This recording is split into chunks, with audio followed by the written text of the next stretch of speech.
अस्सलाम वालेकुम viewers, Sabiya health and beauty tips में मैं आपको खुशामदीद कहती हूँ। कैसे हैं आप सब? उम्मीद है आप सब ठीक होंगे, खुश होंगे। सबसे पहले तो उन लोगों का बहुत बहुत शुक्रिया जिन लोगों ने मेरे चैनल को सब्सक्राइब किया है, और जिन लोगों ने अभी तक मेरे चैनल को सब्सक्राइब नहीं किया तो काइंडली मेरे चैनल को सब्सक्राइब करें, मेरी वीडियोज़ को लाइक करें। और आज जो मैं आप लोगों के लिए वीडियो लेकर आई हूँ वो बहुत ही ज़बरदस्त है। इसको इस्तेमाल करने से आपका रंग बहुत जल्द गोरा हो जाएगा। इंशाल्लाह 3 दिन के अंदर अंदर आपको इसका रिज़ल्ट मिल जाएगा। तो इसके लिए सबसे पहले आपने 4 चम्मच दूध लेना है, 2 चम्मच बेसन, और इसमें 1 चम्मच आपने शहद ऐड करना है। और उसके बाद अगर पेस्ट थोड़ा ज़्यादा थिक बन जाए तो इसमें 2 से 3 चम्मच आपने गुलाब का रख ऐड कर देना है।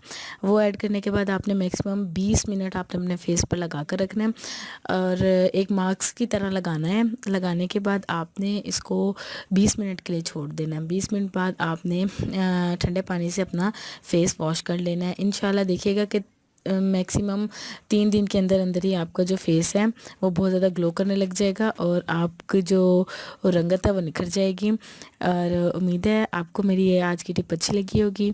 अच्छी लगी तो प्लीज़ ज़रूर कमेंट करें, शेयर करें, लाइक करें और मेरे चैनल को ज़रूर सब्सक्राइब करें। Thank you so much and अल्लाह हाफिज़।